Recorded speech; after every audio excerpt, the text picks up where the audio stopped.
Well, hello. Hi. On behalf of the network, I want to welcome.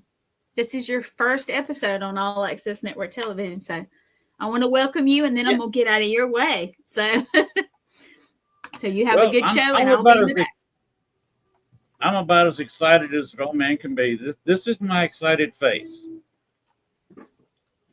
Well, we're glad And to have by the you. way, did you get the short audio that I sent you from Bill, No, I did not. or did Facebook take it down before you saw it? It probably did. Because they've I been did not. taking down most of everybody's chat. I got you. I will go back and check, but I'm going to let you introduce your guest. But welcome, and I'm gonna be in the back if you need me. Okay. All right. All right. See you a little bit later, and welcome everyone to my new show on a new network, All Access Network TV. Welcome to my new studio, which is my den. I'm no longer in the so-called studio. That is now the back room, and we're going to turn it into a bedroom like it should be. And I will be using my den for studio. As you can tell, I have it themed behind me, so this should be interesting.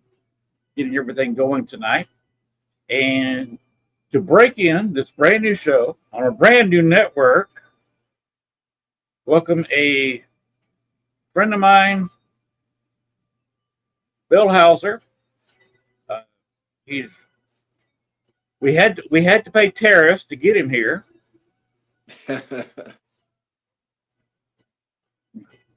We had to negotiate that amount, but here he is. How you doing, Bill? I'm doing very well, Len. Thank you for having me on your show. This is great. You're on a new network, and it's very exciting. Congratulations. Hey, yeah, thanks a lot. Should pick up a few more viewers. The last network I was on only Mhm. posted the shows on Facebook and YouTube, and that's it. Oh, yeah. I could have Okay. done that by myself. But Yeah. this one is not only going to my Facebook page and YouTube channel, it's going to a few other places that I've got it set up for. It's going all over all access network, TV network, Yeah. all Yeah. their Their affiliates. network system. Yeah, that's great. Mhm. So it should be interesting as I continue with this.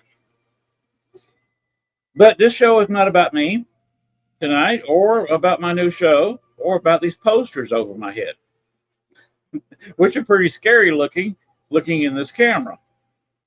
Well, they're very cool. I mean, it looks like a black light kind of artwork in the background.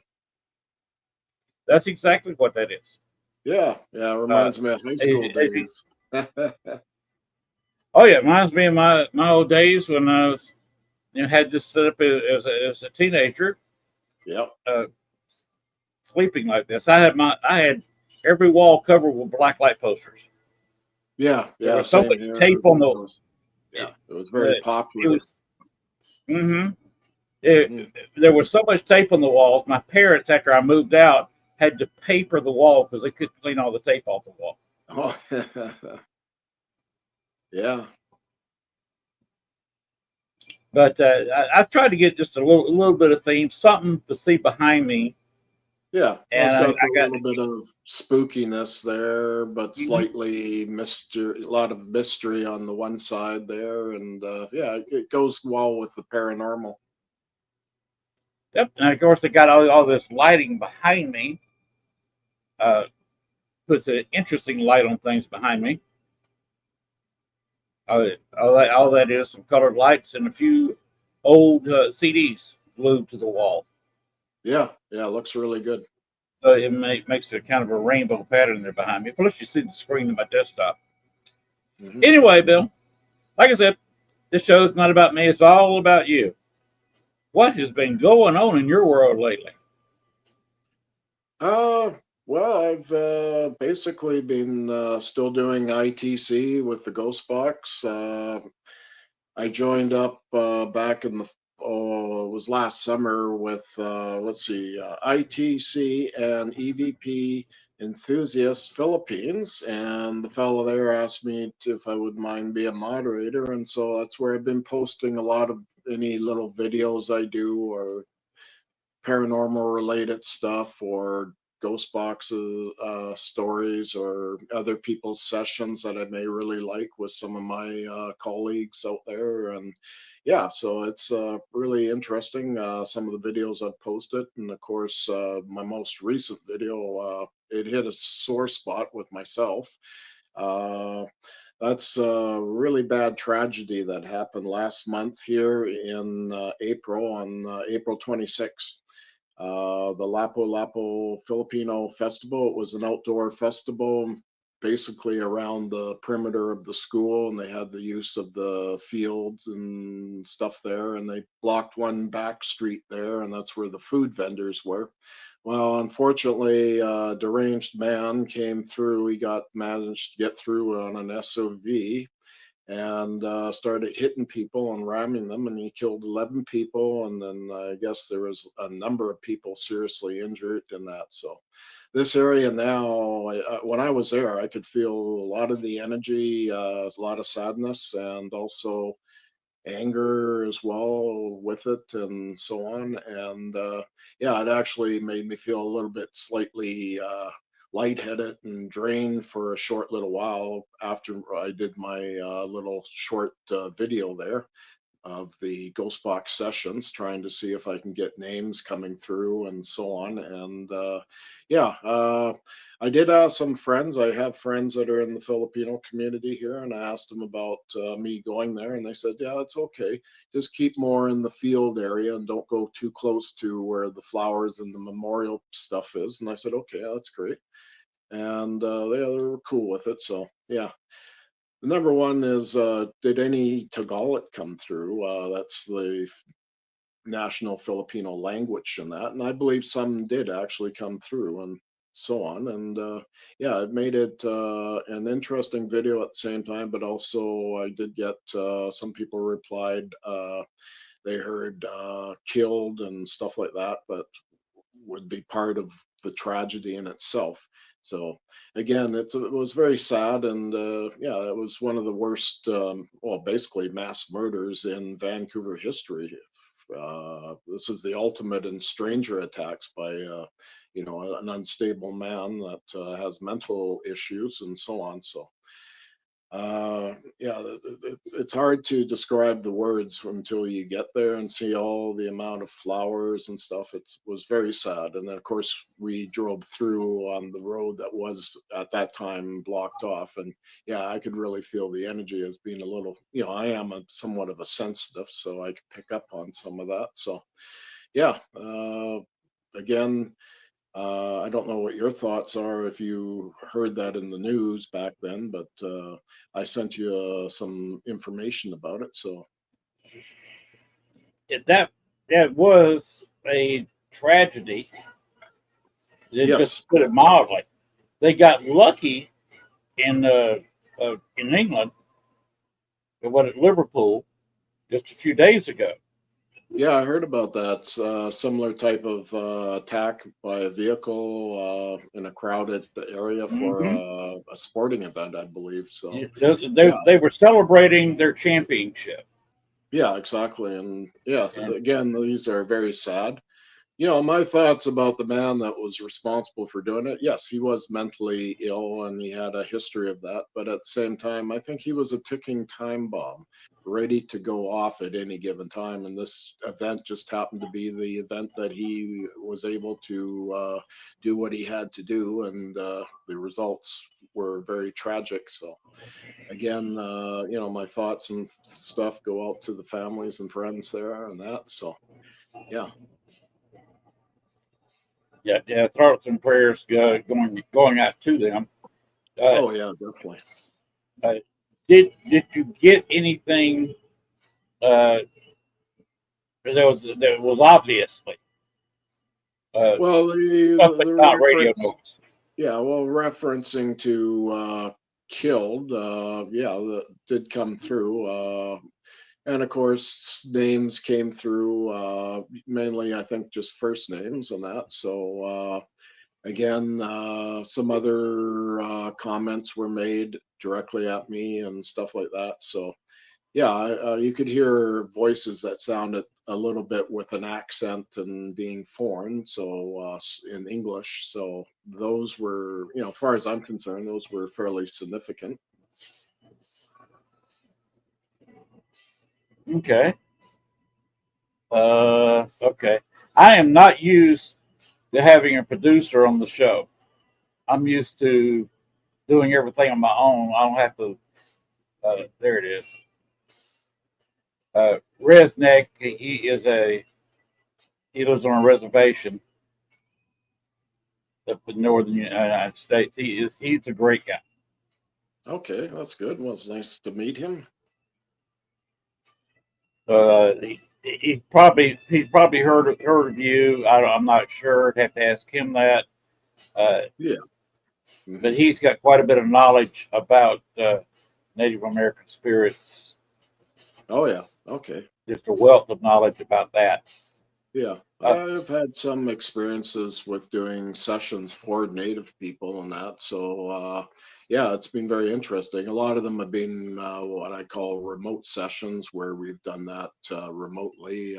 They were in Alberta and other parts of the United States and that, and they had contacted me. So we made, the effort to do a sessions and stuff together and that. So yeah, I remember getting drum beats coming through that were not like jazz music or rock and roll drums, but actual like a native drum. That's very distinctive sound. you've gotten something besides English words over Oh your yeah, spirit yeah, box, I've gotten haven't you? foreign languages quite a lot. When I was in the Philippines, I got some rare native languages down in Mindanao Island there. With the locals there were telling me they had heard that through my ghost box and that. So yeah, that's I get that here with other languages. I get French occasionally, and I get Punjabi because we have a strong Indian community here, so I get some of that as well, and other languages as well. Again, English is mostly what I hear, but I do hear the other stuff as well. And accents of people speaking English and broken English that are fairly clear. I get that quite often. So, and then hi, Bill, and I get all kinds of replies back. So, yeah, using a ghost box, for those that aren't familiar with it, it's a scanning a radio that should never really stop. It should always continuously scan the dial. And basically, the way it's set up and that it uses broadcast radios is the old theory, and it remodulates to form speech through that. But again, there's some other theories about it and so on. But I kind of like that one. That sort of makes a bit of sense on how that works. So uh, again, the radios I use are custom built for me, and they're mostly from the UK now. And the fellow over there, he's doing a good job from Appy Droid. So I actually have a couple of radios here I can show for the people tonight what they sound like, and maybe do a little session briefly for your listeners and that. So again, there'll probably be new listeners and not familiar with the ghost box, so it'll help them understand at least what it sounds like and that. So you do have to have a bit of an ear for it, but I think overall you'll catch on to it pretty quickly. So again, you have to be a bit open-minded to the fact of doing this type of communication, ITC, instrument transcommunication concepts, and so on. So Yeah, it takes a trained ear. Is what I've always thought. You have a yeah, very well trained ear because you have. How many years have you been doing ghost box sessions? I started in 2010 when I first started doing ghost boxing. That's when I first was interested, and I started that year. And then by the next year, I was doing talk radio on some of the networks in the United States there. And different shows and so on, and then also hooked up with some local paranormal groups, and we're doing sessions for them as well. And again, I mean, I did a lot of stuff on my own as an independent. So now I've decided to get back more as an independent and work that way instead of dealing with some of the local paranormal groups. I have my own thoughts about some of them, but I mean, I'm not going to talk about that tonight. But the thing is you have to be focused in the paranormal and what you do, and people get a hold of me times to do sessions for them. So I do that as well. And again, I pick different locations to go to.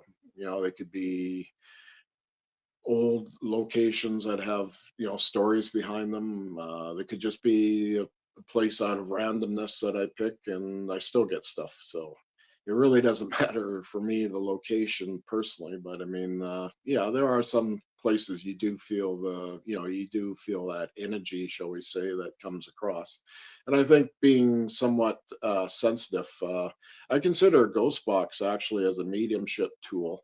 To be honest with you, and the way it works and stuff, it's your contact field to that device. Like, for example, a radio like this, it's you holding it too that makes a lot of difference. It's your bioenergy field connecting with the energy field of the radio, and coupling that together to form speech and so on. Now, to contact the spirit, do you prefer being close to where they might be, where they died or where they live, Uh, or can you basically contact them from anywhere, anytime? Well, personally, it could be almost anywhere at home.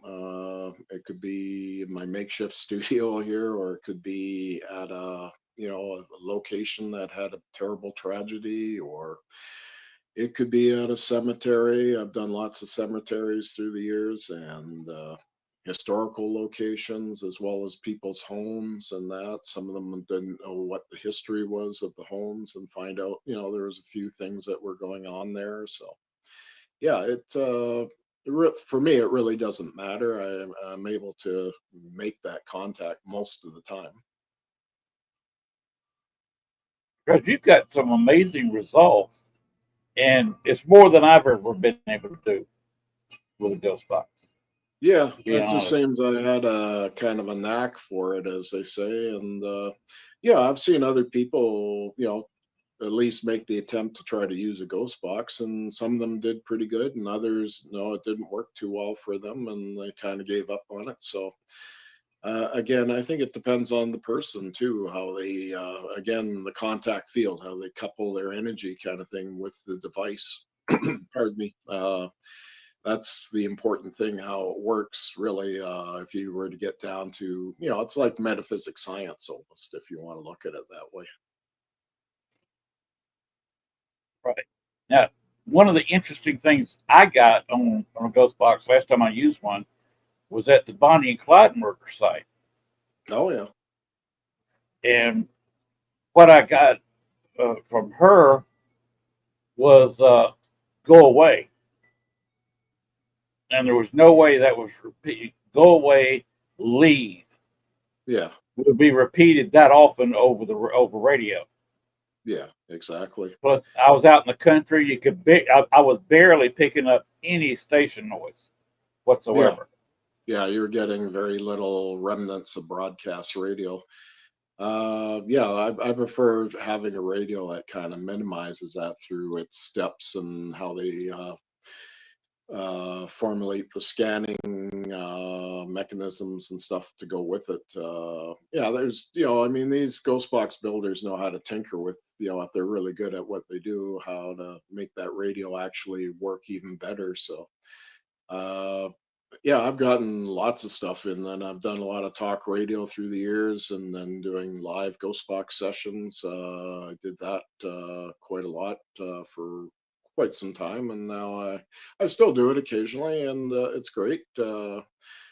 To be honest with you, it does take a little bit out of me at times, but I have to protect myself. A lot of times I emphasize that a lot is protection. Again, you're working with a mediumship tool, and it's all about energy at the end of the day. And so you have to be grounded, and that's very important to be grounded. And then, just like I went to that location at that school at John Oliver, where the Filipino festival tragedy, yeah, I could feel the energy around there even before walking on the field and that. So, again, that in itself, not everybody can feel that or whatever, or they may just relate to what they see visually with, the flowers and stuff. I was all close to the street there where all those flowers were against the fence there. So, again, the Filipino friends of mine, they just said, do it more in the field and you should have really not a lot of complaints about it. So I said, okay, because I want to be respectful when I go out and do these kind of things. I don't want to be like a crazy Steve Huff or whatever, that is doing his thing. That's just not what I do. So, Do you have any theories about how long you should wait from where the person dies and the spirit? well, according to Mr. Huff, it's right away kind of thing. But he was also doing that with celebrities and stuff, and it was becoming very ridiculous. And then they found out that, again, some of his stuff was imposed with stuff on there when they analyzed it through, audio software that's the audio engineering software that they can find. So, anytime I've done a video or if I recorded anything, it's always been in the raw. I haven't done any major editing to it. Maybe just shorten it down a little bit, but definitely I haven't done any other stuff to it. So, uh, that's the important part is when you do a video, just do it in the raw, just go there, do it and finish, and there you go. Minimum amount of work, minimum, and next to no changes. Yeah. When you go in like that, and then if there's things that are being said or whatever, at least always record your sessions. That's Right. very important. That I find is the key factor is doing that. So then you can review after, because sometimes I'm not hearing all what's happening at that particular time. Because it's a lot for the brain to process when you got this Yes. radio scanning at a pretty high rate there. Do you find that being a sensitive really helps you out in the field?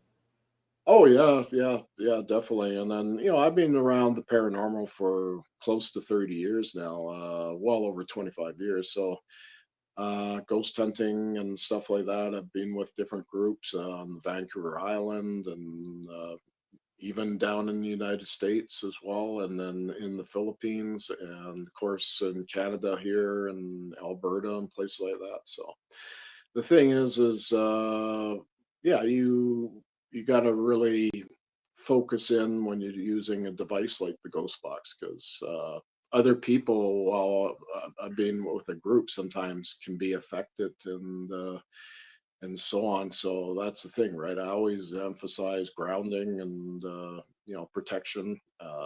That's individual to yourself how you do it. So some do it in more of a religious connotation, others do it more like a metaphysical way. It's up to you, right? So envisioning the white light, there's all these different methods to use, right? So And none of them exactly the wrong way. not That's the way really. I look at It's it. what feels good for you, really. That's how I look at it. What works for Bingo. me might not work for you or the guy over there or the lady over there. It might work just, it's individual sometimes what works for you. Mhm. Like I got that, and I think it was Bonnie did not want me there. It was a Hmm. feeling I got, and all I got from Yeah. her was negative words like "leave, Yeah. go away." Yeah. She's letting you know, get out of there. She doesn't want you. So, and if you're Hmm. feeling feelings, and tingling kind of sensations on the back of your Hmm. neck or however you feel them, or sometimes people describe them like spider webs, the tingling feelings. Yeah, I mean, it's those are indicators of spirit activity and around you. And a ghost box is kind of, it just kicks up a lot of energy, really, as far as I'm concerned. It just they flock in to communicate with you at times as well. So it's like a channel of communications to myself and the spirit world. So Okay. Uh, do you have a set method that you use, or just whatever feels right? kind of what feels right, and then depending on like radio shows, you're doing it remotely, so it could be those listeners listening on that radio show that want me to get a hold of their grandma or their uncles or family or friends, and so they give me a name or whatever, and I just have to kind of focus in a little bit and then use the ghost box to try to see if I can make contact. And then on a radio, sometimes if they're actually phoned in, for example, where their voice is being heard, I'll get them to call out sometimes, and that acts as a bit of a trigger for them, the people that you want to come through, kind of thing. So it does work. I've done it many times before, and with different people too. So it's not always the same people. Yeah, I remember you doing several sessions with.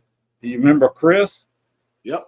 Yeah, I did a little bit with him there, and it was interesting. We got a lot of interesting results from that with the different people that he had there in his little group and that. So, yeah, it worked out well, and I mean, I don't always know what these voices sound like of these people, so that makes it really well. I go in there completely cold, and it's almost like a cold reading if you want to look at it that way. And so I really rely on the other people to let me know if they heard something that sounds like their grandma or their uncle or father or whoever is they're trying to get a hold of.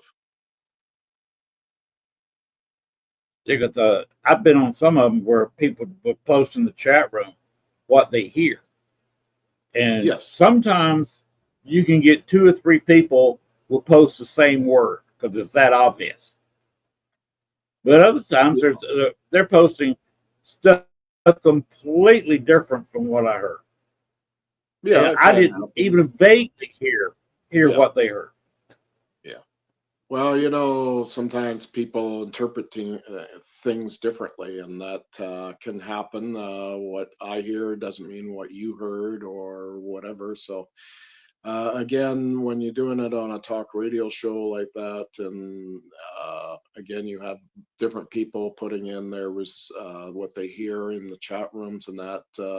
If you get like four or five really strong hearing the words "I do" or something like that, or "yes" or whatever it may be, it's confirmation that I'm doing what I'm doing, and I'm establishing the contact of communications and that. So, and again, sometimes I get little sentences, little phrases, three, four words at a time, sometimes five I've had up to. So, I mentioned Bonnie was telling me to leave or go away during my session there. Uh, when you hear that, and I'm mhm. fairly certain you've heard "get out, leave" Yeah, before at certain places. Do yeah. you tell them you're not leaving, or do you leave? How do you handle that? Uh, well, it really depends on the people you're with if you're in a group. But if I'm by myself, I may consider, okay, well, I will leave soon, and I may have one question to say, and if you answer it, that's fine. If not, then I will shut down the ghost box and respect you and leave. Yeah, I've done that as well, and it depends on what you're feeling too. Like sometimes, you've gone to a real creepy site, you're gonna feel pretty like, okay, it's best not to do the session. They're getting pretty angry and pissed off, so. I decide to pack it in and stop the session. So That's kind of what I did. I Yeah, don't usually leave. I've had spirits tell me to leave before, and I'll say yeah, I'm sorry, I'm not leaving. yeah, And I think the first time I told Bonnie I'm not leaving, yeah. I just got here, Yeah, well, but you can she. shut down the ghost box, but you don't have to leave the location, unless, Mhm. you really feel threatened or, I mean, those are how I would look at it. And, if you're with a group too, you have to look a little bit about the safety. Spirits kind of go for the weakest person in the group and stuff like that. So some people just don't do protection. And I learned my lesson years ago when I went out on paranormal investigations. You got to do protection. If you don't, you're going to get in problems. So the thing is I learned the hard way. I had my body drained, and it was not a pleasant experience. And that was in Victoria at one of the oldest cemeteries, Ross Bay Cemetery, and a lot of very important people are buried there, as well as a lot of mediums. And the early mediums came in from England and places like that during the Victoria, around the Victorian time. Uh, that was basically where they set up the capital of British Columbia, was in Victoria. Before that, it was in New Westminster, what's not far from where I live. And that place can get pretty crazy too. There was a lot of stuff going on in New West as well.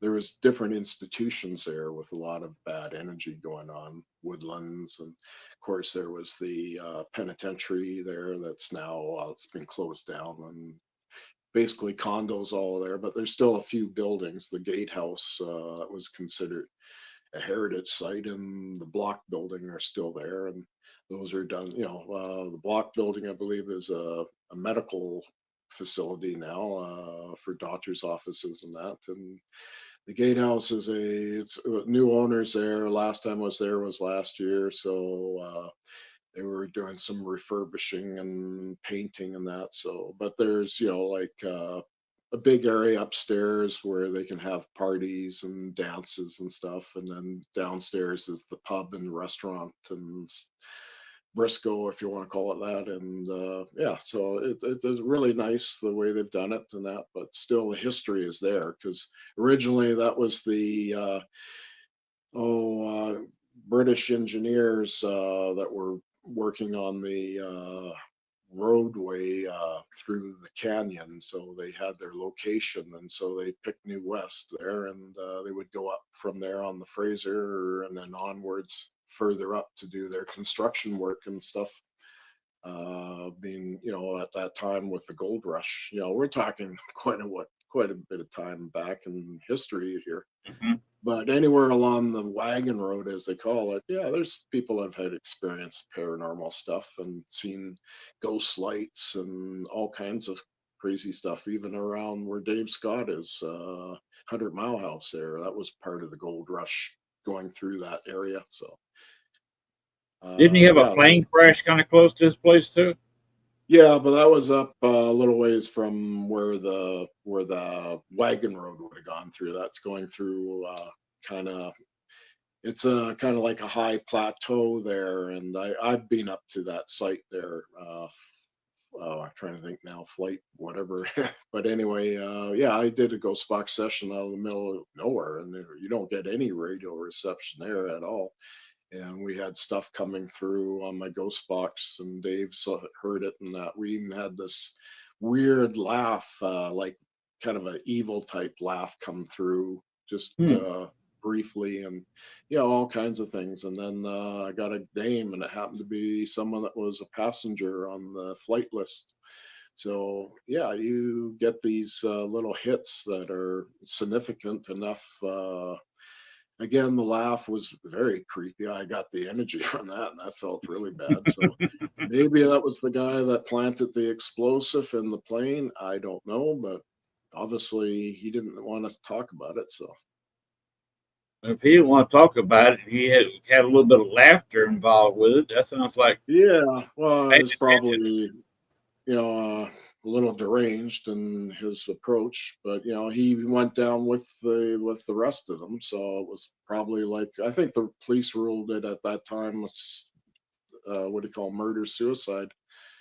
I mean, that plane was almost full up with passengers. There was like 52 people on board that plane, approximately. I can't remember the exact number, but it was not a large amount of people, but it was enough that, back and then that made big headlines. I was only a little kid when that happened. So, but that year, I think it was 1965, there was also the Hope Slide that happened too, where quite a few people perished in that as well. And that was big time news of its day as well in that same year. So BC had two big tragedies of that time period. So Do you think that spirits can give you information about the future? I think they can give some indications. I don't think they're allowed to give a lot of detailed information, especially when I've pressed and asked about that. I didn't seem to get anything, but they give you little hints about things. Yeah, that can happen. I seem to remember being in on one. I forget who was running it. May have been you, but we asked about war, and it was about the time that Ukraine fired up. Yes. Well, I got the one with World War III. Actually, I have it on my phone here. If you want to hear it, let me just locate it. Go ahead. I'm sure everybody will be interested in hearing it. Yeah, I'll just.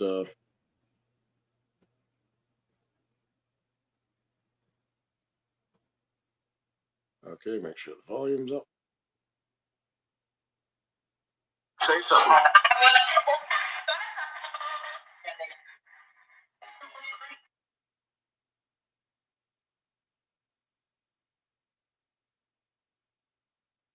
So Try that again, holding it a little bit closer to the mic. It kind of faded away there at the end.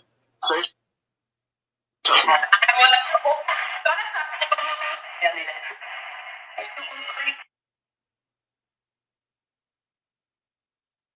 That was interesting. Heard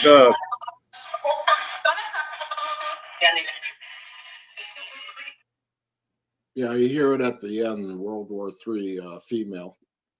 Mm-hmm.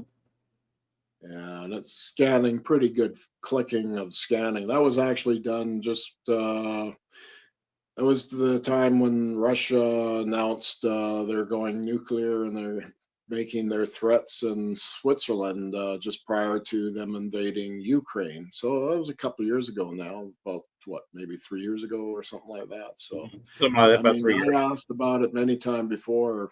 Can you tell me when nuclear war? And they wouldn't get anything. So the thing is they give you a little hint about something. Again, I think maybe it's the essence of the time, the mood of the Russian delegation in Switzerland with how they felt. Maybe that's was brought, basically in the spirit world, they got that reflection of that, emotional energy, if you want to call it that. So. Again, I mean, I hope never we have a nuclear war. That's one thing I would definitely not want to see. So, but Well, since you mentioned nuclear war, there's been other people, and I happen to agree with this theory. You know how many billions of dollars we spend per year just maintaining our nuclear arsenal? That's all. mm-hmm. Just maintaining it. Yes. The thinking of me and several other people, some of them writers for prominent publications, just an opinion, can't prove anything. Mm-hmm. But Russia, and even going back to the Soviet Union, never really had the money, especially after building so many nuclear weapons. They never had the money to maintain the things. And there are some people that would tell you real quick, it's their opinion that Russia is all bluff and could not fire a nuclear weapon that would work to save their lives. Yeah, I've heard that too. It's more like a negotiation tactic when they're talking,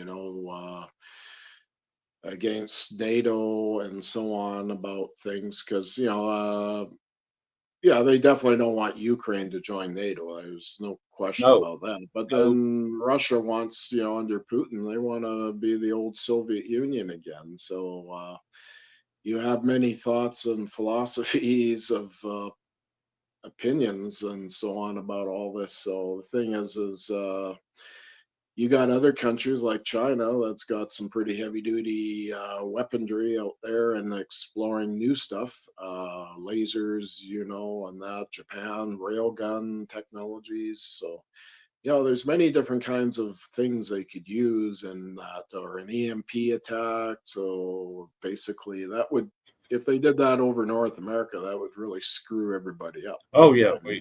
we I mean, we we'd wouldn't all be be able off to the run air. our, yeah, we wouldn't be able to get heat and electricity, and we'd be camping in our own house basically. Uh, Again, I mean, it depends on who you talk to about all this kind of stuff, right? So again, I mean, just your government just passed out this whole new Golden Dome concept for missile defense at the top of the world on the Arctic Circle. Wants Canada to be part of it. And a lot of people don't realize I'm from Canada, so I'm not from the States, but I have a slightly different view on geopolitical affairs and stuff like that. But I mean, again, I mean, you go back a little bit in history, you had the old dew lines running across with radar or over the horizon radar and stuff, and those are still there today. Again, they've, probably did some upgrades to them and that, but that could be a good source of an attack over. It's probably the shortest route. I know airlines like to fly over the Arctic Circle to go to Europe from North America and that. So Right. again, having a missile go over from Russia or even northern China or somewhere like that, I mean, that's very doable. So But it's a lot shorter because the, yeah, it's better if you're say you're in New York for the plane to fly north over Newfoundland and then yeah, a maybe lot of people cut here, across yeah, Greenland yeah. and then cut back down.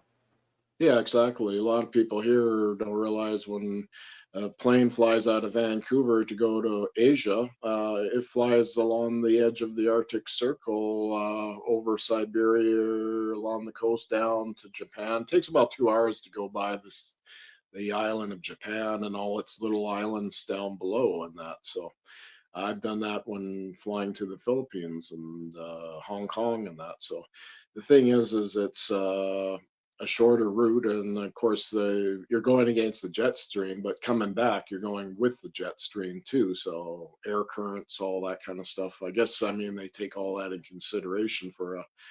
I mean, now they got these hypersonic missiles, and they could have any kind of warhead on them, and I mean, it goes on and on and on. The technologies they have, so. Well, another thing too, when you're flying, like say you're going to Hawaii or even further, you're going to the Philippines or going to Australia, it takes longer to get there than it does to get back because you got Yeah, the rotation of the Earth. Where if you're yeah, flying into LA, LA is moving towards you as you're yeah, moving toward it. yeah. So it The makes her. rotation, of course, Mhm. the jet stream plays a big factor. A lot of the jet stream actually goes over top of my head, basically, or over the beginning of it starts over British Columbia a lot of times, or it can go way up to Alaska or down. I've seen it sometimes in pictures going down to, let's see, Oregon State, entering North America. So yeah, yeah, flying back, they can save an hour and a half to sometimes 2 hours in flight time. So, Now, you say you've been in the Philippines. You do any ghost hunting down there because that's got to be a fairly active place because of the oh yeah, war I did about. ghost hunting there, and did a little bit with some people that were active in the paranormal and that. And then also I was on a TV show that was a paranormal based TV show, and they when I got a hold of them, they said, "Yeah, we'd love to have you come over." So they wanted to know when I was going to be over in Manila. So we arranged, and I did a show with them, about 10 minutes approximately, and yeah, they actually made they edited the show so they would get the first 10. It was the first 10 minutes of the episode because a lot of it was being spoken in English, and I said, well, yeah, people would understand that more in North America, and so they did, and yeah, it worked out really well. And yeah, we went to a location that had a lot of car accidents, and yeah, the area a little depressed, and people, poor, a lot of poor people in that there, shanty town stuff and that. And then I heard too later there was a lot of drug use and stuff like that. But anyway, yeah, we were in there, and we were in the van because it had been raining, and I was doing the sessions and that. And then they had these little portable studio lights that are on battery, and they started fading out on us while we're filming and that. So, and then they came back strong again, and so they had some equipment issues as well. And again, yeah, I got stuff coming through the ghost box and that, and they put me on a timer too. That was the interesting thing, to see how I would get some results in a very short period of time. We'd say, Okay. okay, we'll put you in. You could see the timer, so I was actually being timed. So Oh, yeah, yeah, it was good. The host or the hostess of the show was in the passenger seat and said, "I'm going to time you." So I said, okay, go for it. So yeah, we had a great time getting it filmed and that, and got the results, enough that they would like to have on the show and that. And I was actually the very first foreigner to be on their show. So that was really cool. And yeah, I had a great time with them. And I liked the concept of their paranormal show. It was based on true stories, of course, but also they reenacted a lot of stuff. So they did a lot of that. And that was very important, the way they went about doing that. So, how did you develop such a close relationship with the Filipino people, both in Vancouver and the Philippines? because I'm married to a Filipino. People didn't know that. Yeah, well, some people do and some don't, but I'm separated right now. So Oh, I've sorry to had, hear that. yeah. Well, I mean, we're still legally in Canada married. So, but anyway, we're separated. But anyway, we communicate and so on. So again, I have a lot of Filipino friends here as well, and as well, I mean, we have a lot of Asian people in general. I grew up around Asian people, a lot of Chinese people when I was younger, and some Japanese people as well. And so I always, I was very comfortable about being around Asian people. So I've been able to communicate quite well with them, and yeah, we've always hit it off well. So again, doing this at this festival, or where the festival was, I wanted to basically tread lightly and not try to offend any Filipino or whatever, because some people might take offense in that. So I got a few hints: just keep away from the actual memorial side of the road and just do it on the sports field, your sessions and that. So I said, okay, that'll be good. Well, it's good that you respected their wishes. Yeah, I asked about it first, and I asked about four different people, and they all had very similar answers back. So I kind of kept with that same theme about going there and that. So, and again, the traffic noise was quite low at the time. It was on a long weekend. It was our Victorian weekend, so I actually waited about 3 weeks, about 3 weeks after. So I didn't go in there right away, and I think that would have been, well, there was so much attention around there. I mean, we had all the politicians of the day there. And it was just before the elections. Actually, a lot of people don't realize uh, the elections. Okay, it was the 26th on the Saturday. The 28th, that would be the Monday of April. That school was a polling station for the federal government's Elections Canada. So they still did elections even while there was a big investigation going on outside the school. I think is quite amazing. They just didn't reroute to another location. They still kept doing that. So, and again, it is an older school, long history there. And then there's a cemetery right across from there.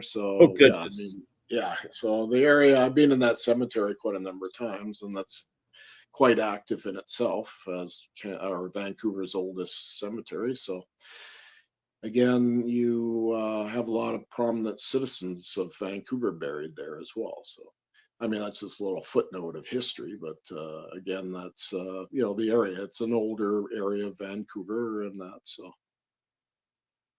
Uh, what parts of Vancouver are we talking about are older?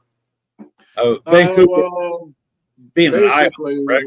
yeah. Okay, we're talking along Fraser Street and East 31st, where basically the school is, and then the street behind it that leads to Fraser Street. That's the one they had closed off where it was in line with the school there. But then the man that managed to get through, and I think a lot of times he was Asian himself. I was told. Uh,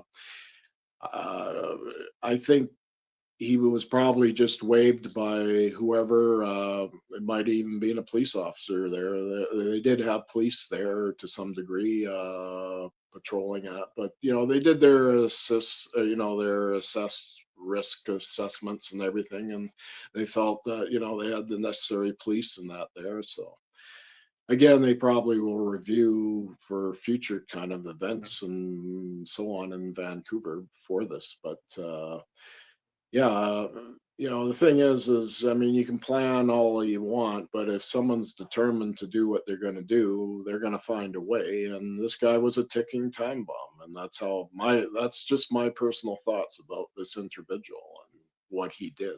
Okay, and he really didn't really click into what he did after. While there was some people around him, there was a lot of angry people that wanted to beat the living daylights out of this guy, and so there was a few other people in the community there that kind of waited till the cops came and just kept the people away from him basically. So you had that factor as well, and yeah, I mean, it's I'm left kind of speechless about this all at the end of the day. When I first heard about it that day, I was like, whoa, I was like, wow. And it was such a beautiful day. It was a sunny day and that. So, yeah, it just, yeah, when you hear it on news, I first heard it on Facebook through a friend. He mentioned it and I'm going, oh, okay. So I look at it on the news and then I was really, holy mackerel, this is big time. This is something you normally hear happening somewhere else, not in Vancouver. So yeah, well, I mean, we do have our murders and that, but not at this level. So this would be some people describe it as the ultimate stranger attack that this guy committed. So I mean, it's mass murder, however you look at it. So he used the vehicle as his weapon. Yeah, and that's a common occurrence around the world. It's a Yeah, convenient weapon. It's cheap. You don't have to have an explosive, although some do add yeah, explosive. or conceal a weapon or a gun or a knife or something go into the crowd. I mean, there's many ways you could have done this, but I mean, as far as I'm concerned, that's kind of morbid to think that way. But at the same Yeah, time, it's a big thing for city police when they have events like this to have a certain amount of police presentation there as well, the presence of police, and then also they may hire a security firm or whatever to do crowd control and that. So that happens a lot at events. These kind of festivals. I've gone to quite a few, and they usually have private security there as well.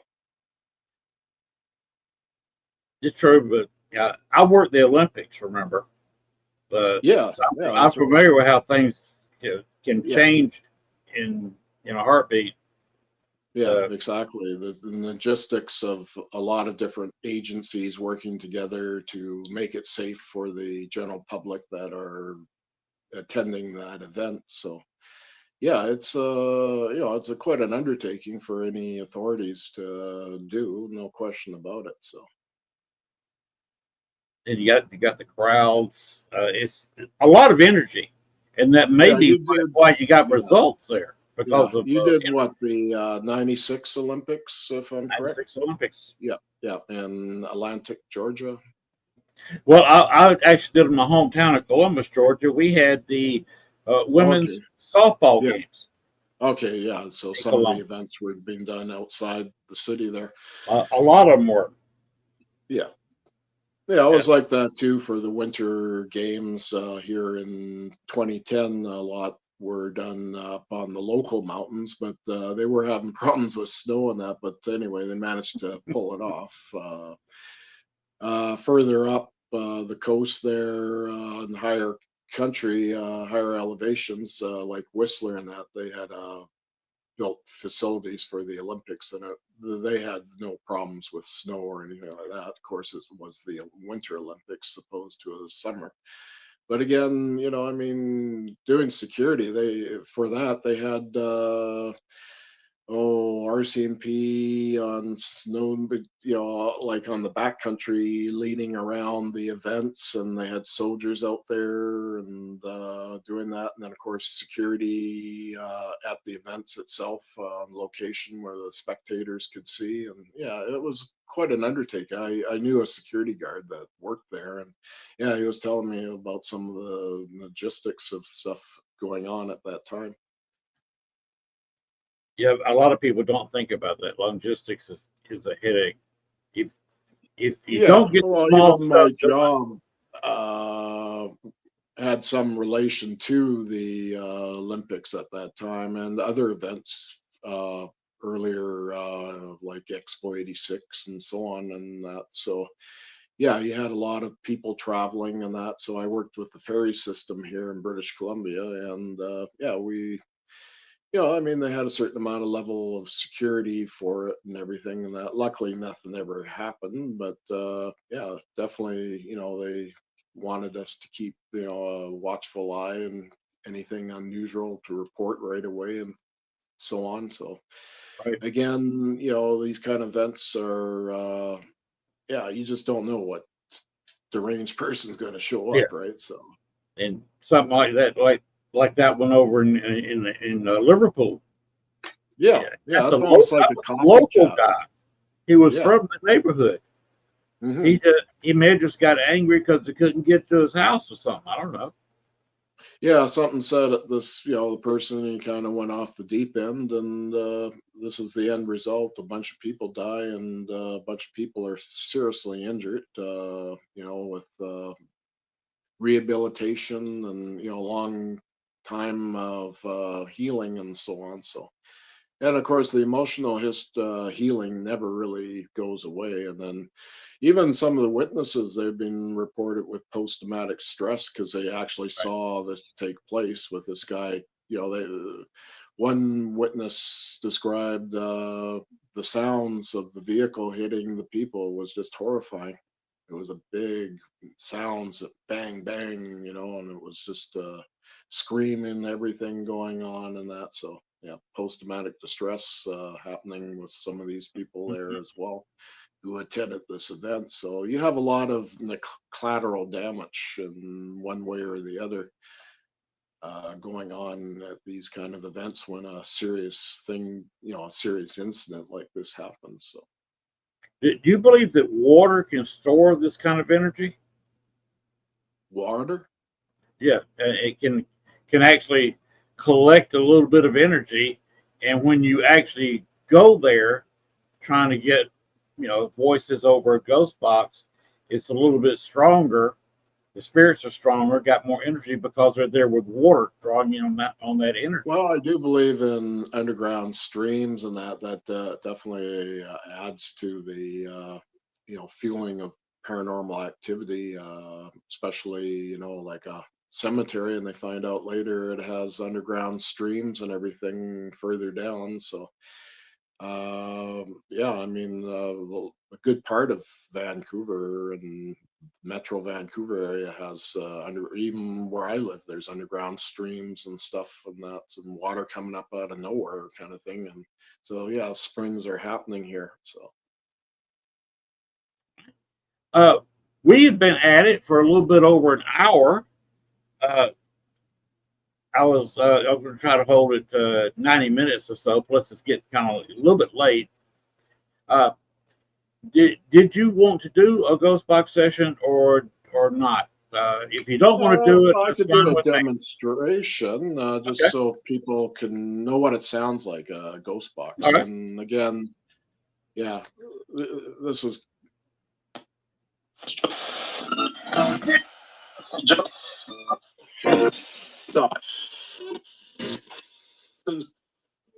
Hello.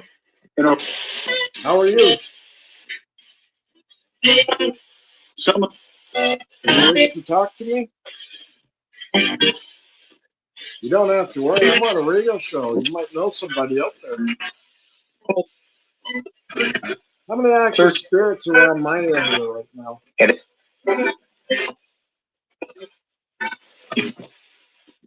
There more than 8?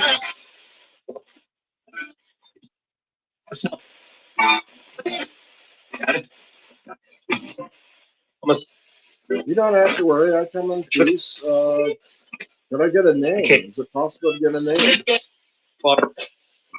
Nice to meet you. You know my name. You don't know my name.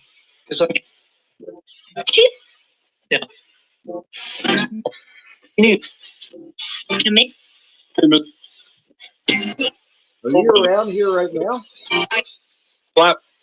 Can you see me? Are you able to see me? Sure. What color t-shirt am I wearing?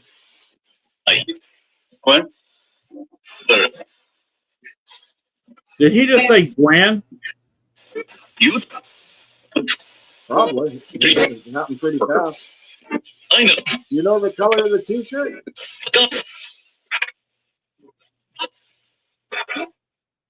Can you really see me?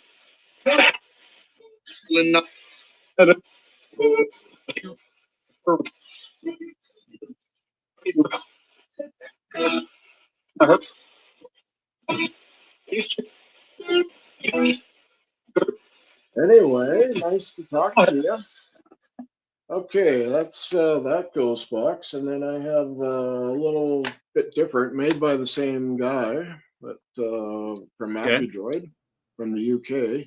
But this one is more experimental. So this actually has a void coil that is connected with the speaker, and it's insulated so you don't get a lot of disturbance. But it kind of boosts their voices when they come through. So let's turn it on.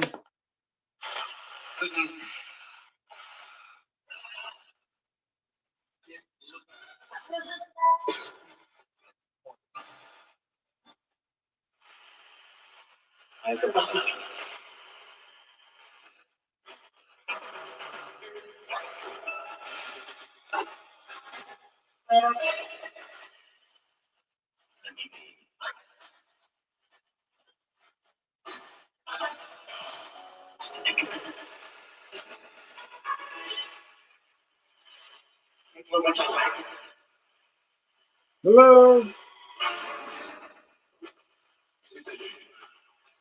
You have a message?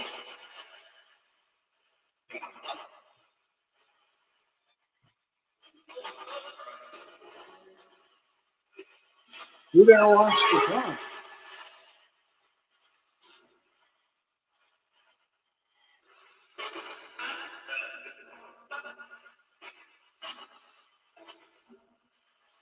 You have a message?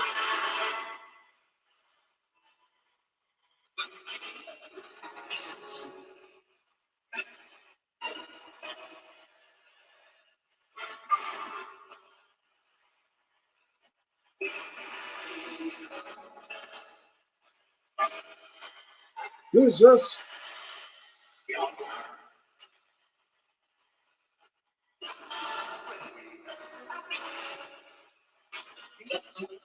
Are we happy tonight? You are? Yeah, okay. All right. That's good. Okay, thank you for communicating. Goodbye. Okay, so that's more like a portal type sounding Hmm. ghost box, but at the same time, yeah, they have this special coil system in there, so it's very experimental radio. But I've gotten some pretty interesting results by using it and so on. So, yeah, it's a lot different from the first one, but again, it is very interesting how it was made and the concepts that are behind it and so on. So again, I don't know if you've ever heard that particular radio that I've done, but you might have seen it in some little videos that I've done recently. So Yeah, that was a nice little radio you had there. yeah, well, both of them are very nice. So I like the first one. It's very portable. So yeah, taking it out is really handy, and yeah, you can go on location and don't have to do a lot of pre-setting up or anything. So yeah, it works very well, and again, the results that you can get can be quite amazing. So, You say you get better results when you're actually holding it in your hand than sitting it down somewhere. yeah, tends to work better. But I have used other ghost box sessions where I've had the radio, sitting on a table or a desk and that. So, but yeah, every once in a while I'll touch it at the back or whatever, and that especially when I was using the Codeless Box 89 by Mark Cudless in the UK. I had that hooked up to a type of echo effects speaker system and that. So yeah, it worked out really well. Yeah, you got some clear stuff coming through on those kind of radios. So yeah, they've worked really well. I got a lot of radios actually, and some of them work very well, and others, well, they're not the greatest, but they're collector items. So I have probably the largest collection in Canada, as far as Really? I know. Anyway, I got a lot of radios. I got like close to 50 radios and so 50. on. Yes, Did you 50. say 50? 50? Yeah, yeah, 50. Wow. You actually see some of them back there because my table and that and little shelf there, if you look over, you'll see. Actually, I'll just give you a little review. It's a bit dark there, but you can see all the equipment there. Some TVs, ghost boxes. Guys like Steve Halte built boxes for me, and Jay Prather, and oh, Austin Mathers, quite a number of different people, Mark Cudless, and so on. So, yeah, it's amazing the amount of builders that have built. And then, of course, I've hacked a few radios too. When I first started, so the Hack Shacks and some of the other ones. That is an interesting collection you have, and they're all different.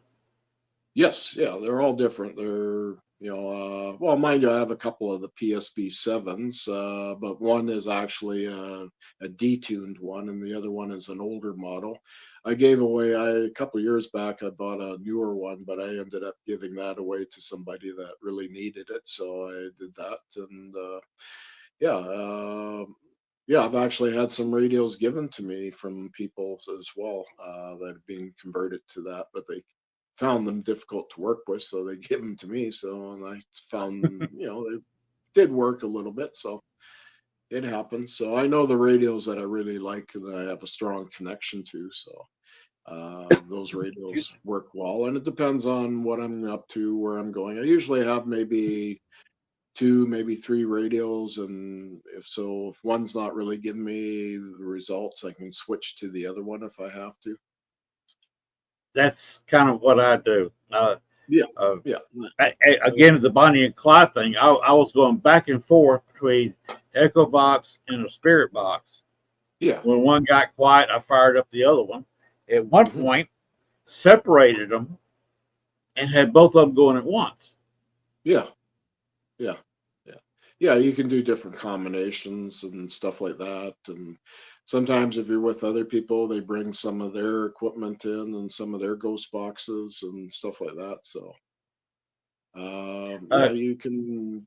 Yeah, there's different things you can do, right, to break up the monotony of just use out there with one radio. I mean, or you could be handed at someone else's radio, and I've had that happen, and it works really well. So I mean that works as well. So because I used to use the SB7 yeah, because it was yeah, I've used them. all I had. Yeah. Uh, Well, when I has the started truck? on the Hack Shacks, and they worked quite well. And again, I moved up eventually to the PSB7, and then from there to custom builts, and did that way. Hey, I was at the same time. Funny enough that you were saying the Shack Hat, I had just typed it and was sending it. So that's interesting. So Oh, cool. yeah, Coincidence. yeah. That's kind of cool. Synchronicity, they call it. Exactly. So I Yeah. have a question for you. Okay. When you've done all kind of locations, even out of country, all that kind of stuff. What Yeah. is the most memorable thing that has ever come across one of those for you? Any of those for you?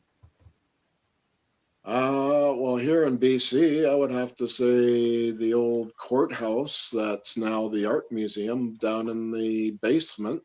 And we're talking a building with a lot of granite and limestone and stuff like that there. Mm-hmm. So, yeah, down below is where the cells were for the inmates, and then now it's all that is with the museum, and then the office parts, and then the courthouse and everything is Mm-hmm. under the University of British Columbia. And they, for historical reasons, they've never remodeled the courthouse part. Those still are there, and they had two courthouse, one with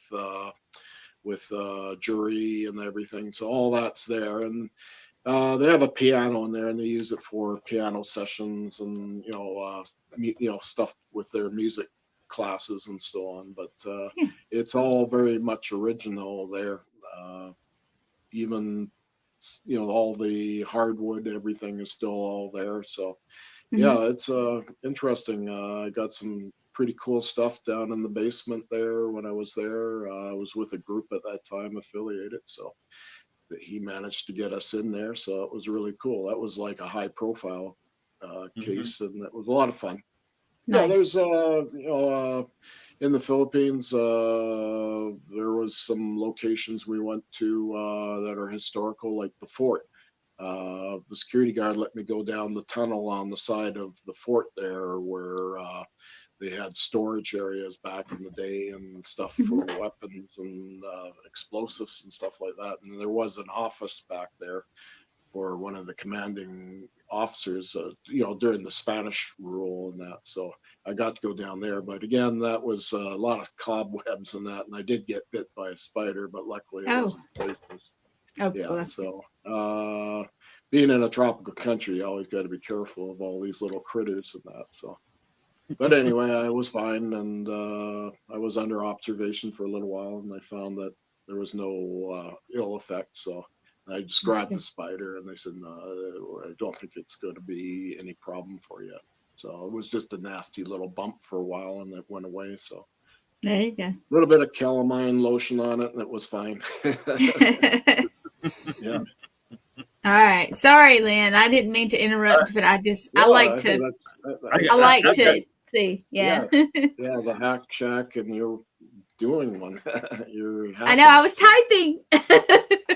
cool. Yeah. I Yeah. had one that had been done not for me. It was somebody that let me use it for a while just to see the difference between then and now Yeah. of like that type and it's awesome. I mean Yeah, now I hacked the Sandgene as well, and the DX model or something like that. Now I can't remember, but anyway, if you hold the button where you would press for scanning, it would actually scan even faster. And ooh, yeah, I actually got a lot of interesting stuff coming through there. And then that's the radio where my mom came through the time when I was at work, when I was still working. I'm retired now from my job, but okay. part of my job was going out at I worked on a night shift, and so driving around in a vehicle patrolling. And I would stop for a little while and pull out the radio and turn off the engine and that and use it. And that's when my mom came through about maybe 2 weeks after she passed away, after the funeral, all that stuff. And yeah, I wasn't recording it, but I think the message was only for me now. And Yeah. I asked my friends that are medium, said, "Oh, that was just for you, Bill, not anybody else." So Yeah. it was great that you got that. So yeah, it was good. Well, I hope it was good to hear. And oh yeah, it kind of stunned me because my mom was from England, so she had an accent, so it was very distinctive. And yeah, I knew it right away. I could feel the sensation. That was not just anybody saying "I love you"; it was your mom, right? So yep. It had an energy that was strictly, you could tell that was from my mother. Oh yeah, you can tell most of the time. Yeah. Now, but I mean, what did you do people the have first these- time somebody called your name on one of the boxes? Did it kind of go, "Oh, okay"? Oh yeah, that was the first hack shot I had, and yeah, I got Bill, and it kept coming through quite a lot. A lot of times when I would turn it on, and even still this day, I turn on different radios. So say "Hi, Bill" or something like that. That's quite common. Mine do too. Even my friends will have theirs on, and they'll say, "They called your name. They asked for you. Like, where's Gwen?" Yeah, it's kind of it's interesting. Yeah, you had some people that were really into having a guide on the other side help you. It might be a loved one, or it could even be just somebody with a name that you give or whatever, or they give a name, or the technician or whatever, the gatekeeper, these different terms. And, I mean, it's nice that people have these connections with an energetic entity, shall we say, that helps to boost, your communication as well on top of it. So that's what I say. I have spirit guides. Yeah, it's like a medium. I have more than one, and the way I feel is that they look after people that I care about, because it's usually people that I care about that'll say, they'll call me and they're like, "They're asking for you," and they'll laugh, and we were like, well, that's kind of cool, Yeah, they help to boost the communications, to bridge the link between our world and the spirit world. And I mean, a lot can go wrong by doing this, but I mean, when it works beautifully. And stuff comes through that you recognize, names, people, the tone and essence of their voice. You recognize these are people that friends or family that have passed over.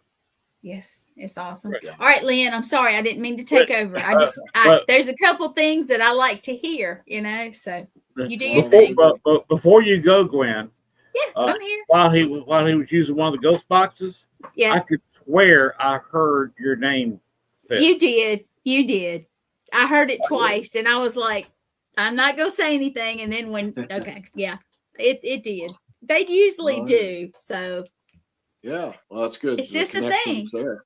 Yeah, and they may even, Bill, next time you use it, like on a scene or something, they may say my name.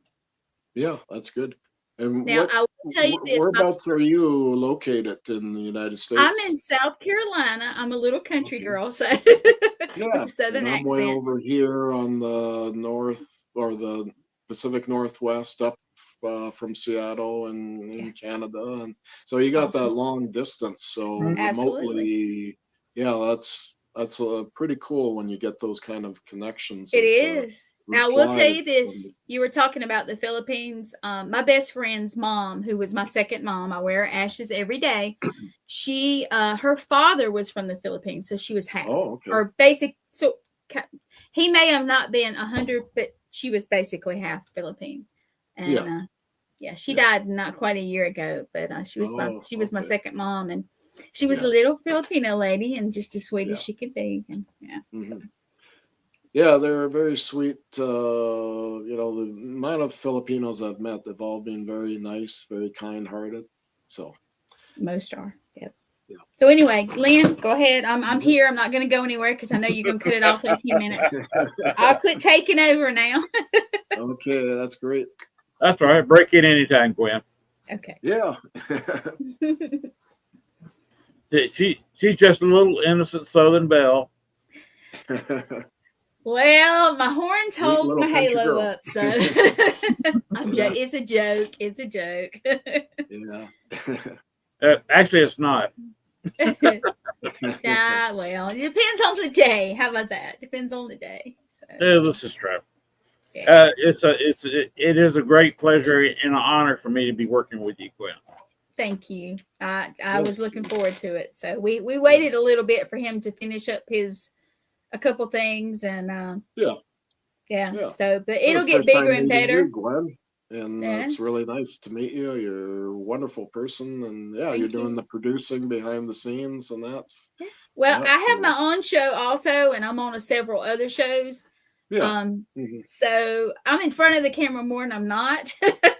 Let's say, but yeah. I mean, I like I said, I have my own show tomorrow, but we would Yeah. honestly, I know I didn't see a Facebook for you, but I always ask, if people want to talk to you, how do they get in touch with you if it's okay with you? Well, if they want to see, because I do put the odd videos out and then information about anything to do with ghost boxes and paranormal, is again go to IEC or ITC and EVP Enthusiast Philippines. It's a Facebook group, and I'm a moderator there, and yeah, so I'm giving them a little plug for tonight as well, and yeah, Yes, join up. please do. And, yeah, please, more members is always better. We get a lot of people in just visiting, and I mean, guys like Steve Halty have been in the room a few times, and a few other high profile people in the ITC Ghostbox community. So well, please these add are all me at people least. that I know, so they're really good. So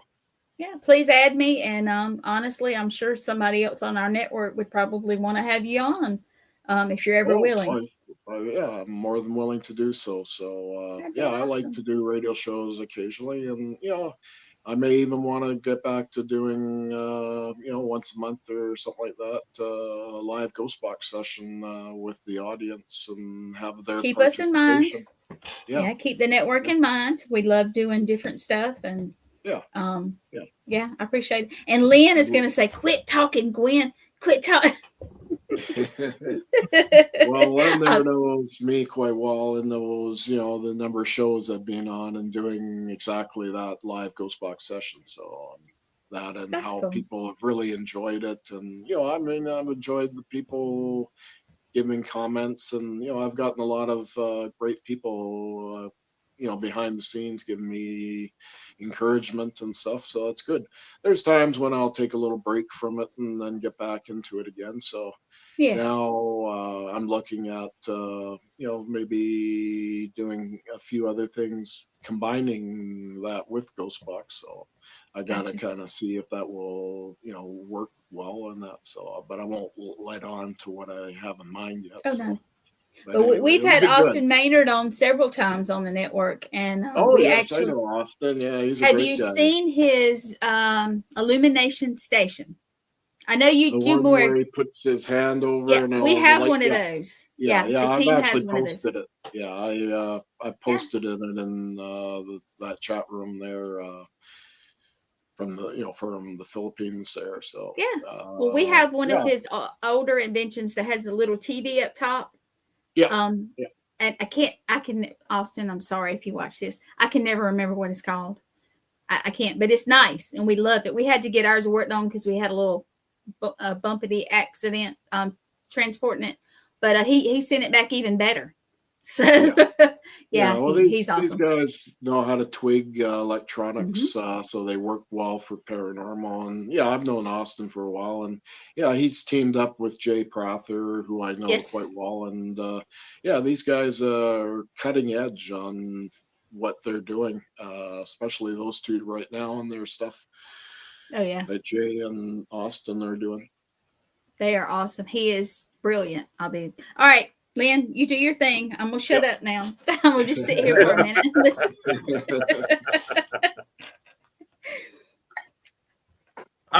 You're gonna stay in here?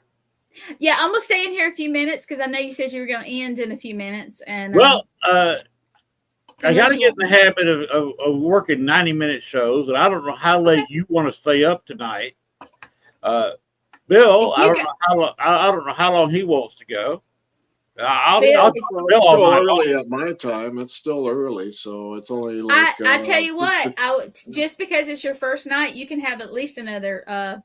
You can have till 2 hours. That'd be great. Then after that, I'm gonna have to hit the sack. So yeah. Well, yeah, because you guys are on Eastern and Central time, so yeah, I'm yeah, because I'm on Eastern. Pacific, so Yeah, so it's yeah, like it's 12. like just 5 minutes away now to 9:30, so I could go for another half hour, see how I Yeah, feel, and if I want to do you think continue. I'm gonna go? I'm gonna go back if you guys want me Yep, to call. But there yep, was one question, and I put it up. I don't yeah. know if you saw it. And we were talking. Paul Scott. I don't know Mhm. if he's still on here. I think he is. It says, "Are any of the ghost boxes quite other than when a spirit speaks?" I've been trying Okay. to figure that out, and I hadn't Okay. figured that question out yet. Paul, can you clarify? I think we might have had a little Yeah.